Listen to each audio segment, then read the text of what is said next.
There is true freedom when you follow Jesus Christ. And that's really what this series is about, is to know that when you follow him, there is freedom. Freedom from what, I guess?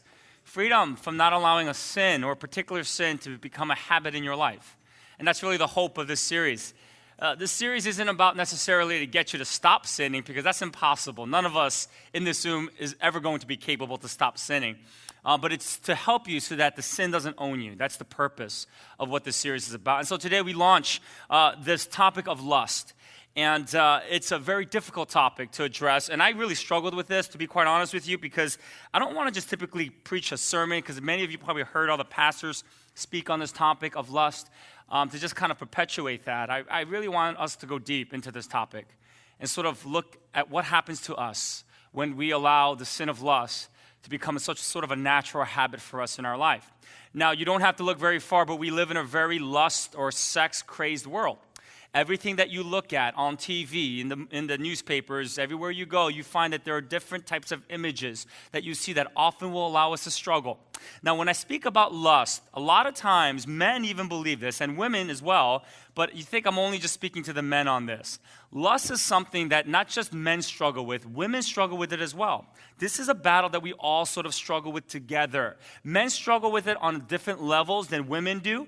Men are a lot more visual, if you will. Women are a lot more, they connect more with lust in the area of like emotional connectedness. But this is something that you and I all struggle with. All right? Pornography is a tremendously growing industry.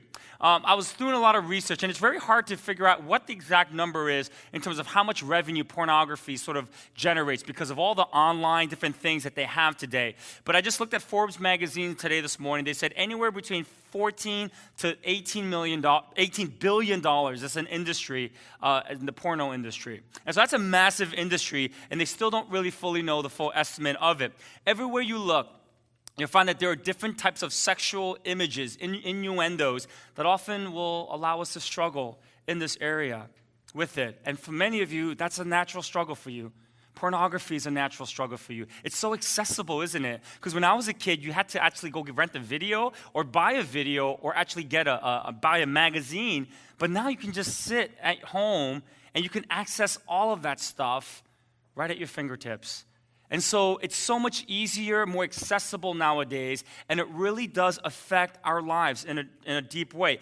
I heard there's apps now there that you can download on your phones, like Tinder and different apps like that can actually help you to hook up with different people as you're potentially traveling to different areas around the country and even around the world. And that's just crazy, the thought of it. But because of technology, because of the sort of the culture in which you and I live in today and how advanced we are, lust has become something that owns us. And it's the truth. Whether you're a female, whether you are a male. Some of you struggle with the bondage of pornography. And that's a natural thing. And how that sort of manifests itself if you're not in a relationship with someone, it's often through masturbation. Right? We'll talk a little bit about that as well. But it's just a natural reality for some of you that it's something that you do regularly, not just once in a while, but regularly. Some of you have casual sex partners. I am not naive to believe that that is not true of you. All right? I am not naive to think that our church members are at different place and that we don't struggle with this. Some of you have casual sex partners, people that you've met even here in this church, people that you meet outside. When you travel and go to different places, you have different people, different partners potentially that you have sex with. That's part of it. Right? And some of you in this room might have already committed the sin of adultery. What is adultery? It's if you're married and you've devoted yourself to a specific person and you've actually become unfaithful by having sex with another person and not your spouse. Some of us actually grew up in churches where we were taught that sex is evil and it's sinful. And you really struggle with sex. Even if you're married, you struggle to have good sex with your spouse because you think every time you do this, it's sinful. So I don't know where you are in the spectrum, but we're going to go real deep today. It might be uncomfortable for some of you, all right? Children, if they're here, you may want to have them go step outside. But we need to get deep into this because nothing will destroy our lives more than this topic of lust. And you're going to know the difference between lust and the difference between how God views sex. Something very different altogether, all right? We're going to look into that. Now, I'm going to share with you some very privileged information.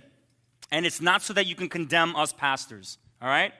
I'm going to share with you very privileged information. 51% of all pastors in America confess that pornography is their greatest temptation. Out of that 51%, 40% of them have logged on to pornographic websites this week. 37% of all pastors in America, Protestant pastors in America, have committed adultery on their spouse, 17% of which are people from their church. Why do I share that with you? Not so that you can condemn the office of clergy or pastors, but to let you know, man, we all struggle with this. There's no one in this room that doesn't really struggle with it. It's a battle that we all go through. And my goal is not to share this with you in such a way where you're going to be scotch-free from this point on. That's impossible. The truth is, all of us, including myself, we probably will struggle with this to the day we die. Okay? But the goal is that the sin of lust will not own you.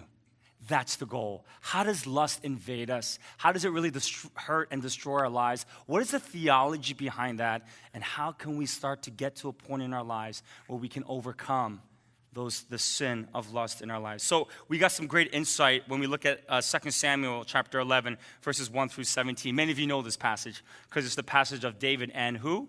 Bathsheba. So if you have your Bibles, turn with me to 2 Samuel chapter 11, verses 1 through 17, and let's take a look at the first 17 verses in the Bible here. Here's what it says. In the spring, at the time when kings go off to war, David sent Joab out with the king's men and the whole Israelite army. They destroyed the Ammonites and besieged Rabbah, but David remained in Jerusalem. One evening, David got up from his bed and walked around on the roof of the palace. From the roof, he saw a woman bathing. The woman was very beautiful, and David sent someone to find out about her. The man said, "She is Bathsheba, the daughter of Eliam, and the wife of Uriah the Hittite." Then David sent messengers to get her. She came up to him, and he slept with her. Now she was purifying herself from her monthly uncleanliness. Then she went back home. The woman conceived and sent word to David, saying, "I'm pregnant." So David sent this word to Joab, "Send me Uriah the Hittite," and Joab sent him to David. When Uriah came to David, David asked him how Joab was, how the soldiers were, and how the war was going. Then David said to Uriah, "Go down to your house and wash your feet." So Uriah left the palace, and a gift from the king was sent after him. But Uriah slept at the entrance to the palace with all his master's servants and did not go down to his house. I just want to stop right there. What you need to know is that Uriah was so enamored by David at this point. Uriah was just a normal soldier. No soldier ever was invited to go and hang with the king. And when David invited him to come to the palace, and when he asked them, "How's Joab doing? How are we doing? How's the war going?" He was so touched that the king of Israel, the most powerful man in the world, would actually glean on his input, on his advice. And so because of that, he was so enamored that there was no way Uriah was going to slip away and just do what David had said. He was going to be more faithful, more devoted to his king and to the army in which he served in. Some of you in this room, you might be a real strong Republican. Maybe you listen to Rush Limbaugh every day. Maybe you religiously watch the O'Reilly Factor. The choice of news is Fox News for you, okay? But I bet no matter how much of a Republican you are, if President Barack Obama invited you to the White House and sat you down and said, "Could you please, I need some feedback from you. You're just a normal person." And he says, "How are we doing as a country? Could you share with me how you would do things maybe differently?" Many of you would be so enamored by that you would be a Barack Obama fan. I know you would, no matter how much of a Republican you are, because you would be so deeply moved by that the president saw you and actually wanted input from you. That's what happened here with Uriah. And so when David says, go home, his strategy was that he would go home, have sex with his wife, and that when she would share that she was pregnant, that he would believe that it was his kid and not David's. Bad strategy. Let's pick it up from verse 10. David was told Uriah did not go home. So he asked Uriah, "Haven't you just come from a military campaign? Why didn't you go home?" Uriah said to David, "The ark and Israel and Judah are staying in tents, and my commander Joab and my Lord's men are camped in the open country. How could I go to my house to eat and drink and make love to my wife? As surely as you live, I will not do such a thing." Then David said to him, "Stay here one more day, and tomorrow I will send you back." So Uriah remained in Jerusalem that day and the next at David's invitation. He ate and drank with him, and David made him drunk. But in the evening, Uriah went out to sleep on his mat among his master's servants. He did not go home. In the morning, David wrote a letter to Joab and sent it with Uriah. In it, he wrote, "Put Uriah out in front where the fighting is fiercest. Then withdraw from him so he will be struck down and die." So while Joab had the city under siege, he put Uriah at a place where he knew the strongest defenders were. When the men of the city came out and fought against Joab, some of the men in David's army fell. Moreover, Uriah the Hittite died. This is the word of God. Let's bow our heads for a moment of prayer. So God, we come to you, and we ask that you would really help us to talk and address a very difficult topic for many of us. I pray, God, that as we look at the story of David, that we would glean on this, learn, grow, and that we would really devote ourselves to being disciplined, to grow, and to sort of implement sort of things in our lives so that lust doesn't own us, so that we can be set free from it. So I pray that the words that come out of my mouth and the meditation of all of our hearts in this room will be pleasing unto you. In your name we pray. Amen. Now, some of you in this room, you have a certain level of a spiritual pedigree, and that's great. Maybe you come from a long line where your family are pastors. Some of you maybe grew up in a very spiritual home, and so your parents taught you at a very young age you need to read the Bible, pray, and you do all those things. Some of you have a tremendous aptitude and knowledge of the Word of God, and that is wonderful. Some of you might even have a seminary degree. Some of you may have some of the fruits of the Spirit. You may speak in tongues, which is fantastic. Some of you may even be prophetic, and you use that gift. And when you lay your hands on people, when you pray for people, God will show you visions, and you would often be in wonder because you see those things, right? I bet, though, no one in this room has the level of spiritual pedigree that David did. David was a tremendous man of God. He was a man of faith. Tremendous faith. When David was a young man, a very young man, he was a shepherd. And his father said, "David, why don't you go over and give your brother some food and give it to some of the other soldiers?" They were at war with the Philistine army. And so David decides to take a bag of groceries and bring it over to his brothers. And as he goes, he sees that the entire army of God were trembling in fear. And so he says, "What's going on? What's wrong?" And his brothers are saying, "Do you see that Goliath?" And he was a behemoth of a man, probably twice the size of a typical, maybe 3 times the size of a typical Israelite.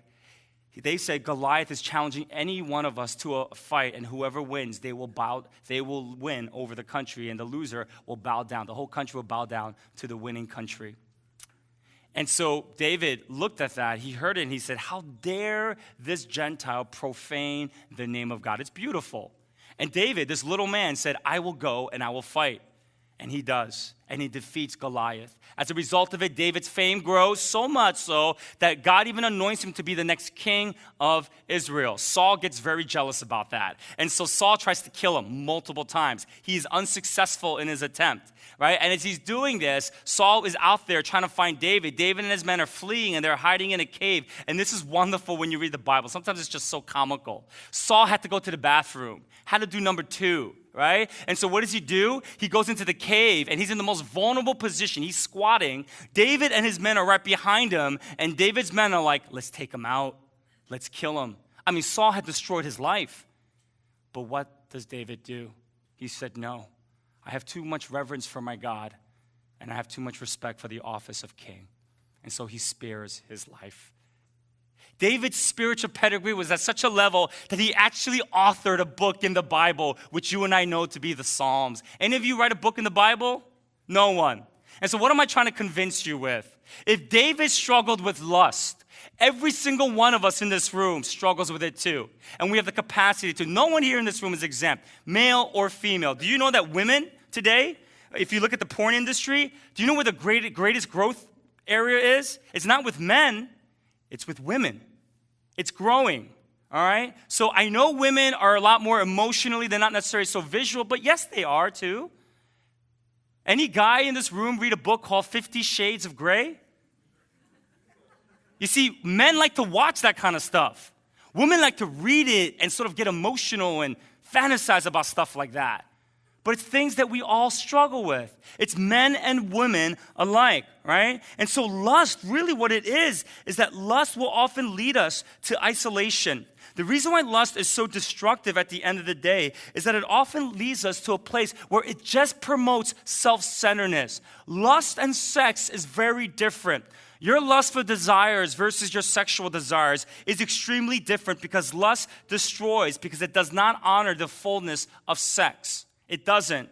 Lust is sort of like a mosquito bite. The more you itch it, the more you scratch it, the more it itches. Lust is like an emotional STD. You may not get gonorrhea or genital warts, but at the end of the day, it will leave you feeling more depressed, lonely, and you'll hate yourself for it as a result of it. We see that with King David. You see, look at the progression, because some of you in this room, you're like, lust ain't that bad. It's okay. I mean, come on. I'm a guy, I'm a girl. Look at the world we're living in. You know why lust is so toxic? Because lust is one of the greatest forms of feeding our narcissistic sort of lifestyle. Narcissism is the root to all evil. All right, now even in secular magazines, secular sociologists and psychologists will agree with that. Years ago in 9/11, Newsweek did a story on where does evil come from? How could a tragedy like this happen to us? Where is the root to all evil? And in this article, it was amazing, it said that the root to all evil is narcissism. Why is lust so sinful? Because it is a narcissistic act. It's really about you. Sex is never meant to be just about you. It was always meant to be about someone else that you are partaking in that act with. But lust makes it all about you. And as a result of that, it feeds the narcissistic sort of attitude or the sort of personality that you and I always struggle with in our lives. And so as a result of it, you see that happening with David. It's not just the lustful act of adultery in which he committed, because he was married as well. It's not just that, but look what the progression of what happens. David tries to cover it up. And when he's not able to cover it up, what does he do then? He kills him. Murder. You see, there's no telling what we're capable of when we partake in our lustful desires and when it begins to own us. And this is really the downfall of David. When you look at his life and you do a character study of his life, you'll find that David started really well, but he ended horribly. And we look at this severe dysfunction in his family, where there was a child that died at birth, all right? There was also rape within his kids, murder within his children. David didn't end well as a result of this. He never got a full handle on it. All right? He never did. And so this is the toxicity of what lust can be in our lives. Our goal in this day or today is not so that you would be free from lust in the sense when you'll never struggle with it. We'll struggle with it, I think, forever. Male, female alike. But the goal is that it would not own you. That's the goal. Sex in God's eyes is something that is supposed to be so beautiful. Your sexual desires is not sinful. It's a desire which God has given to you so that you can practice it within the confines of someone that you have committed yourself to in the form of marriage. This is why this is important. This is why we teach here biblically that sex before marriage is sinful, because you haven't committed yourself in that way to somebody else. Just because you say you love somebody and you're dating them doesn't mean you're going to get married to them. Right? And so this is something that you and I really should really understand. But you know what I find when I counsel so many married couples? I counsel so many of them, and there's a common theme amongst all of them, that sex for them, once they get married in the beginning, they're very sexually active, or they're actually a lot more sexually active when they're dating. But then over time, they're no longer sexually active. Very rarely will they ever have sex. And it just sort of goes away over time, and it becomes a once-in-a-while thing, rather than something that you should be partaking and practicing in regularly. I encourage married couples to have sex and to have it regularly, that it's a very good thing, that God desires that from you. That's why he's giving you sexual desires. But because we struggle many times with lust, it really messes up our view of what sex really is. Sex is a character-shaping act. It allows you to grow deeper in your relationship with your spouse and allows you to experience greater intimacy. You see, when Genesis 2:24, it says, the man will leave his mother and father and cling to his wife, and the two will become one flesh. How does that happen? It happens in multiple ways. But one of the key ways that happens is through sex. is to have a deep and vibrant sexual life. When I counsel couples, I just have to ask one question to kind of see where they are in their marriage if they're struggling. I said, when was the last time you had sex? And they'll tell me. And then we'll have to talk about this. Now, this is a deep topic to go into, all right? So I'm not going to have a lot of time to do that. But what you need to know is that sex is good. Thomas Aquinas, a famous theologian, said this. He said, man, sex before the fall must have been heavenly. You know sex happened before there was sin in the world? Some of you are like, no, there wasn't. Sex is kind of like evil, isn't it? No. God told Adam and Eve to be fruitful, multiply, before they bit of that apple. So when you think about God, God is not a prude, all right? God actually wants you to have an orgasm. It's a good thing. Something that's a beautiful thing. It's a gift that he's given to you. But what we've done is we've taken something so beautiful and so good, and what we've done is we've messed it up, and we've made it something to be so self-seeking that it feeds our ego and our narcissism, and then it invades our life and destroys us, like it did for David here. All right, so how does it invade our lives? You got to be careful with this. How does often lust invade our lives? When you look at this passage, there are real two key ways that we look at David, and we find in how it invaded his life in such a way where it owned him rather than him owning it. The first is this, is that lust will often invade our lives when we lose our focus. Lust will often invade our lives when we lose our focus. So look at verse 1. In the spring, at the time when kings go off to war, David sent Joab out with the king's men and the whole Israelite army. They destroyed the Ammonites and besieged Rabbah, but David remained in Jerusalem. David should have been at war. Every king, normally, when they go to war, kings would join in that war. David didn't. He lost his focus, and he decided to stay back in the palace and just relax. And as a result of that, because he lost his focus, he fell into the sin of lust. When you and I lose our focus, when we often lose our focus, what will happen is that we'll fall into the trap of lust. We will. We'll fall into that trap. And so it's very important that we try to stay focused. That whatever it is that you're supposed to do, you should stay focused to it. When you are at work, you should be working. You should not be flirting. I worked in television for 4 years before I went into seminary, all right? That place was like a place where you work, but it was a flirting zone. And everyone, men and women alike, people were flirting with each other all the time. So I'm not naive to think that doesn't happen at your workplaces. It shouldn't be a place where you flirt, but it should be a place rather that you work. When you go online and you want to check your emails, check emails. Don't log on to websites that you shouldn't be checking on, right? It's so important for us to realize this. And then oftentimes we often fantasize about things, and we let our minds linger, and we fantasize and fantasize and fantasize, and then it often leads to an action. Be careful. Stay focused. It's so hard, I think, for us today to stay focused because we have sort of that natural ADD, and so it's so difficult for us to stay focused for a while. But you got to stay focused because if you're not going to stay focused, your mind will often wander into areas where you don't want it to wander. David lost his focus, and as a result of it, it led to his downfall. So stay focused. It's important to do that. Second thing that we see that invaded David's life, that eventually led to his fall, got to be careful with this one. Be careful when you experience success. Be careful when you experience success. We are most susceptible to lust when things are going really well in our lives. When we're sort of rising up the corporate ladder, we're making a lot of money, we're buying a lot of nice things. When you are successful, be careful. David was the most powerful man in the world. He was. Israel was the wealthiest and the most powerful nation in all of the world. Everyone trembled and feared at Israel because of their power.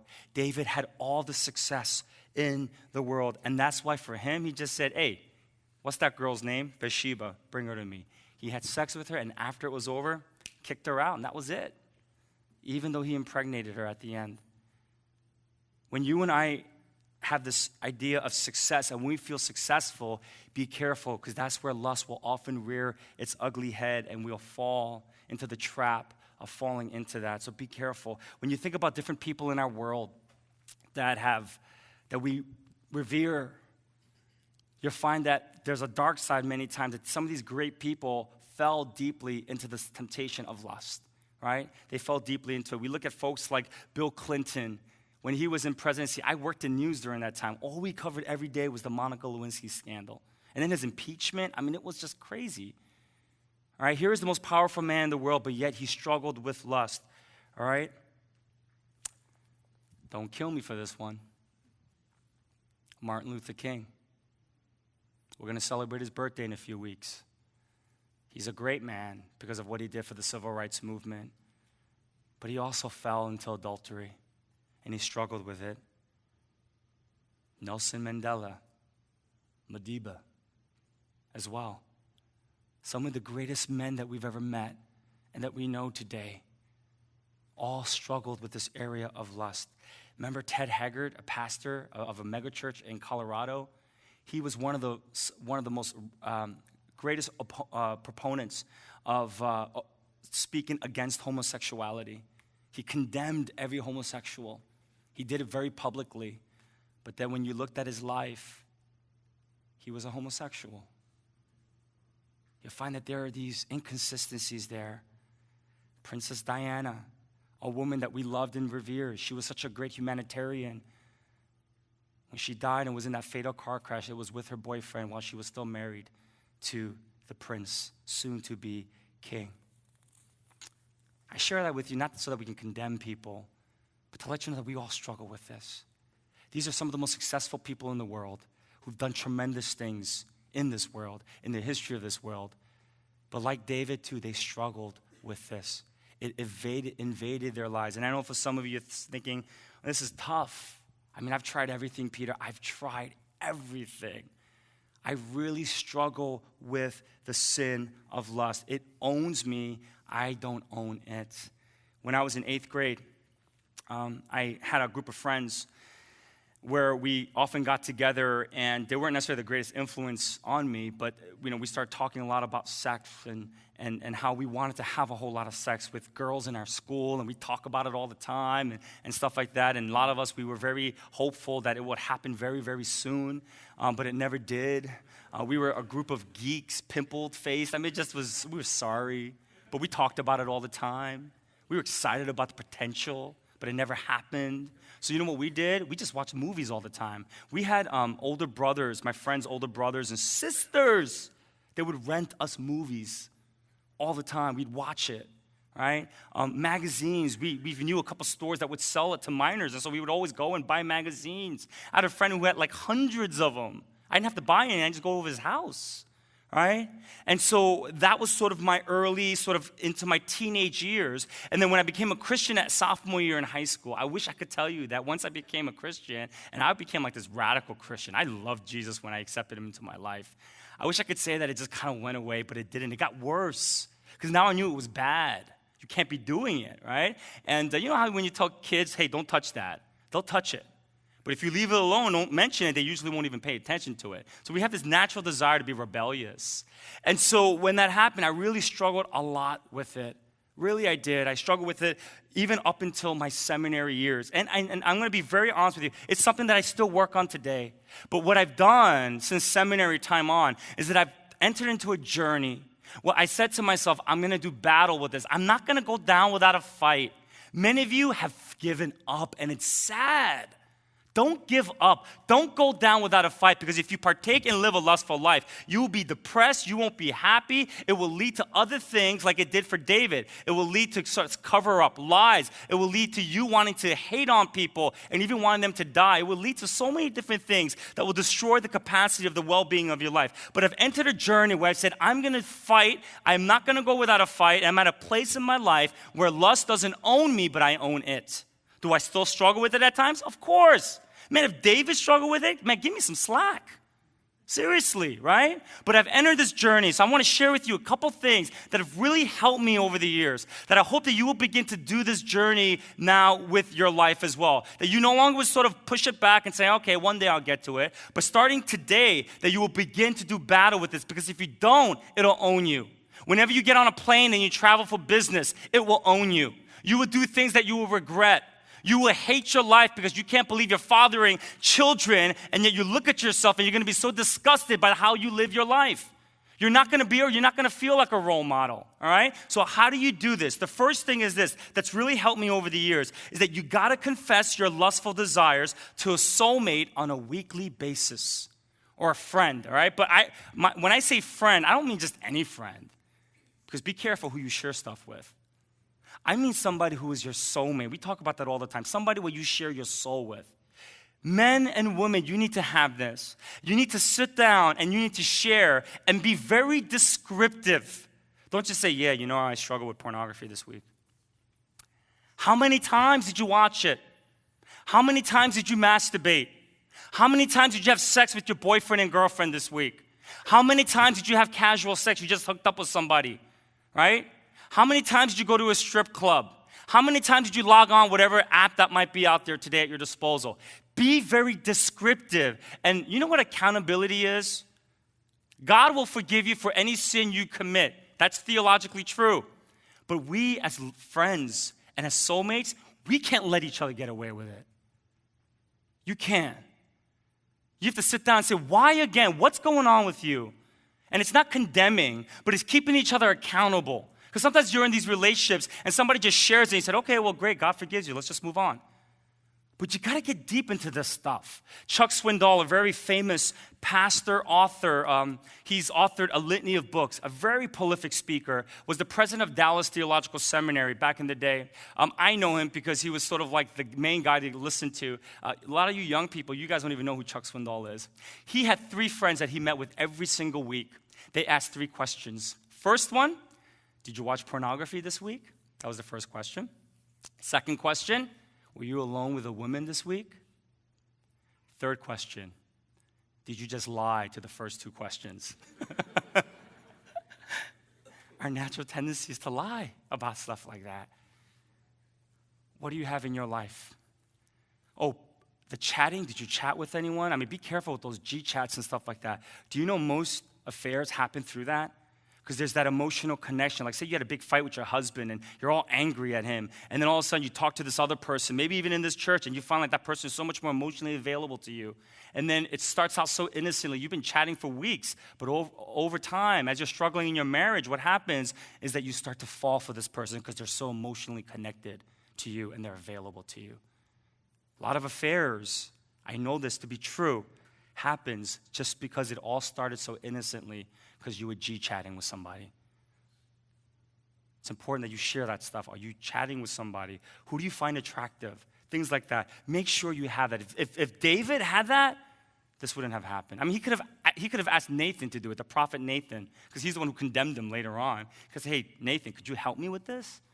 But you need to have that. If you have it, I'm telling you, it's going to help you. All right, it's going to help you. Second thing that's going to help you to fight this and to sort of break you free of this prison of lust is that you got to learn to plan ahead. Plan ahead. Don't confront lust when it's at its peak, because when it's at its peak in your life, game over. You're not going to make it. All right? Some of you just wait too long.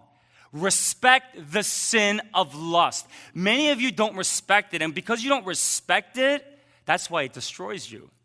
Even no matter how great of a Christian you are, all right? Even if you feel like you never struggle with this, be careful, because the things that you don't respect, especially a sin like lust, it will destroy you. My greatest example of that is Gordon MacDonald, a great pastor. Somebody interviewed him and said, what would be the one sin you'll never commit? He said, adultery, and he committed it within a year or 2 of it. So don't disrespect it. Respect it by planning ahead. Listen, if you struggle by traveling alone, when you're traveling to different parts of the country, make sure people keep you accountable. I mean, your company's probably not going to pay for another person to come with you, but have people call in and check in with you. I have a friend who travels all around the world, and so he makes sure that I check in with him regularly. You know, you can do that for free now. You could do it through texting, Skyping, all that stuff. Just saying, hey, how you doing? Are you doing all right? Make sure you plan ahead. Don't sort of just wait where lust goes at its highest level. Then you're going to really struggle with it. Really, you are. At the beginning of this church, I traveled a lot. I did. And I struggled with that. And so I met with our leadership team who acts as our elder board, and I simply said to them, I said, guys, when I'm alone by myself in a hotel room, wherever I'm at, it's always harder for me. I said, would it be okay if the church could pay for somebody else to always accompany me on trips? And they were so wonderful. They said, absolutely. I was like, I don't want to go down without a fight. I don't struggle with lust when I have a roommate.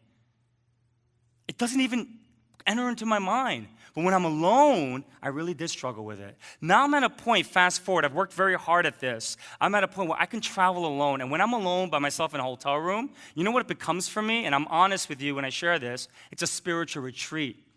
That I can really connect with God and use that time that I'm alone to really be in silence and connect with God in a deep way. I journal like I've never journaled before when I'm alone in that place. But it took me a while to get there. But I realized that at that point in my life, I couldn't just do it alone. But I needed someone to help me. So develop a plan. Develop a plan, okay? Just be careful. And women, be careful as well. Plan ahead. I would encourage you women to help us men out. Please, somebody said this. I practiced a sermon on Friday. It's like, you should address this. Help us men out. Please be careful in how you dress. Because men are so visual. When you dress provocatively, so provocatively, and I know there are a lot of you women, you love it when men look at you. It gets you excited. It feeds your ego. That's the warped way of thinking, all right? It really is. And a lot of times some bad things will happen as a result of that. If you do, you have the guys you don't want to get attention to will often pay attention to you, and that's the last thing you want. All right? But be careful and let's dress more wholesome. I guess that's the word. More wholesome. Men and women alike. It's important that you think about that. Especially if you're attractive, man. Don't be hurting people by what you wear. So just be careful, but plan ahead. Plan ahead. Ladies, I really encourage you, get on this as well. Because for you, it may not be these lustful images, but there's this emotional attachment of you desiring to be with somebody else. And you got to be able to share that regularly, all right? I fear for you ladies, especially in the Christian circle, because I think ladies just get it together and they're like, yeah, I don't struggle with that, I don't struggle with that. And so I think with women, it's very difficult because you feel like you can't be honest and real about what you struggle with because there are a lot of Christian women that says, I don't struggle with it at all. And you know what? If you don't struggle with lust, ladies, let me just be honest with you. If you don't struggle with lust at all because you have such a wonderful sex life with your husband, Maranatha. That's beautiful. But I would say the reason why many of you have gotten to a point where you don't struggle with lust anymore is because you don't like sex with your spouse.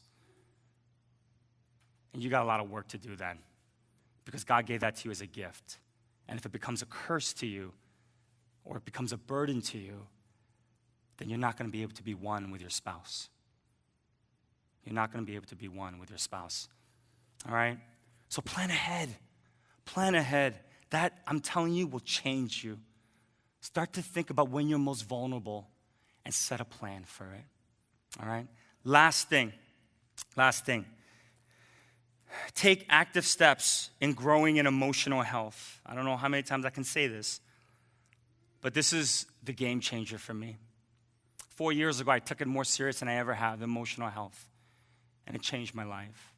And the area that it did on things that oftentimes we struggle with in addictions. The reason why you masturbate, and can I just sidebar a little bit? Some of you may think masturbation is not a sin. Do you know why masturbation is a sin? At the end of the day, I can go into it, but at the end of the day, the reason why it's a sin is because it teaches you that it's okay for you to have sex by yourself.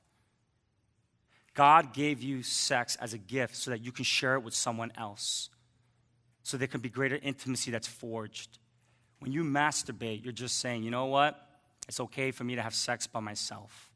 And that's not a good place to be.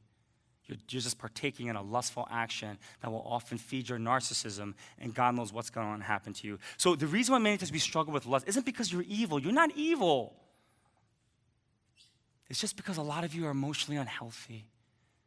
And addictions, when you study addictions, oftentimes the reason why you're addicted to certain things, whether it be alcohol, drugs, whether it be lust or whatever it might be, is because there's a lack of emotional health, so you're overcompensating. It even happens, you know how some Christians compensate that stuff with? Becoming more spiritual. They'll use the Holy Spirit like a drug. So the challenge then is, will you grow in emotional health? Will you dedicate yourselves to sort of partaking in this? We launched our Emotionally Healthy course this week, and I was overwhelmed by how many people wanted to be a part of it. We had over 50 people that said yes, they want to be a part of this course. And I felt horrible because this week I got about 6 or 7 more emails, and a lot of you have said, can I join it? And I said, no, you can't, because I can't fit any more people in our office. 50 is like our max.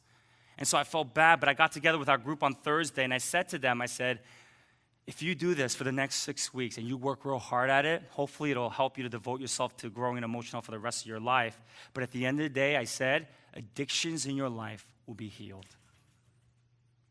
Many times the reason why we struggle with certain addictions like lust is because we're so wounded and we have so much going on in our lives, and as a result of it, we need to grow in it. And you find that David did. Because when you read the Psalms, you'll find that David engaged with God in such a deep, powerful way where he engaged with God in his emotions, in his failures. I mean, we even made a song about that. David wrote about what he did with Bathsheba in Psalms 51, and it's a song that we sing in this church, that you've sung growing up. So it's important that you process what you're going through. It's important that you embrace a contemplative lifestyle. What is a contemplative lifestyle? It's for you to slow down and embrace silence and solitude in your life.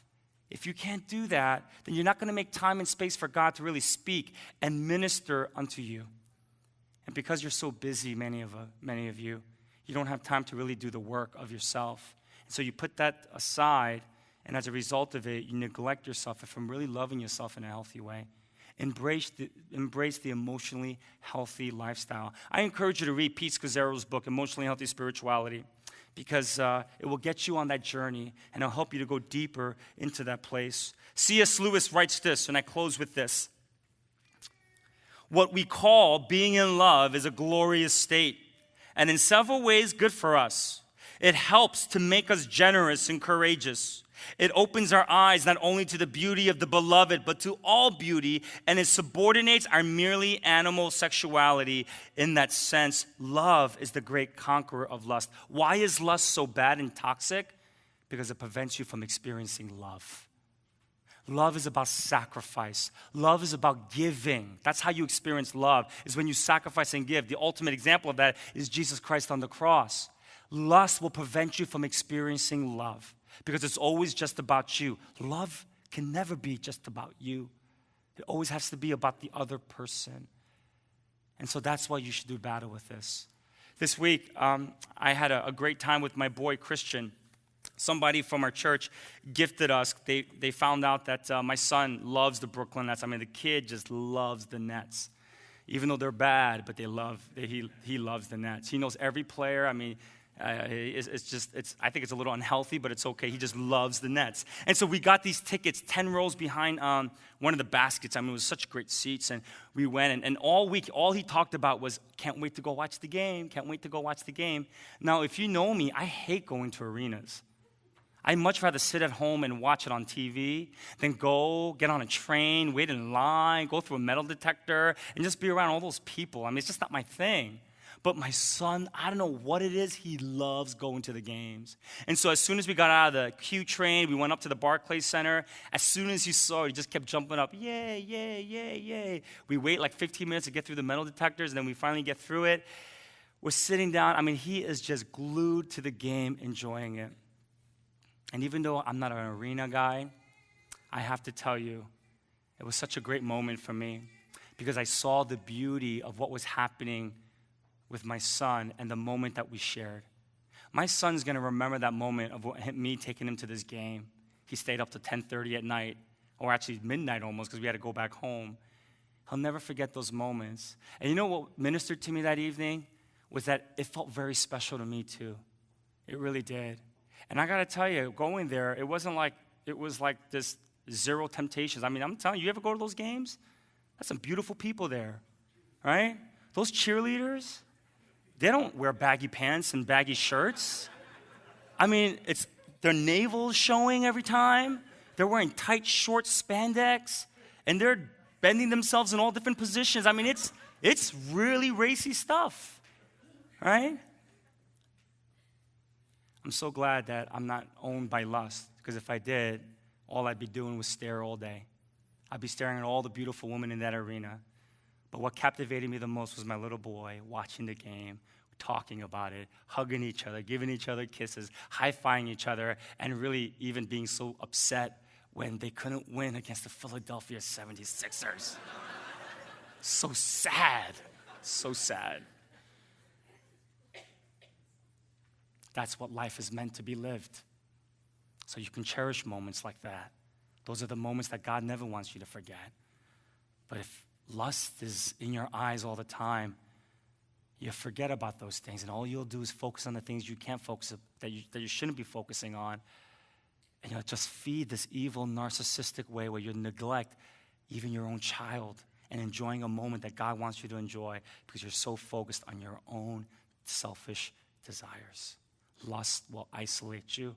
Lust will destroy you, leave you feeling depressed. My hope is that you'll be able to do battle with it. Start a journey, work hard, and know that it will not own you. Yes, you'll struggle with it from time to time, but it doesn't need to own you. And if you work hard at it, God will deliver you from that. That's my hope and prayer for you. Let's pray.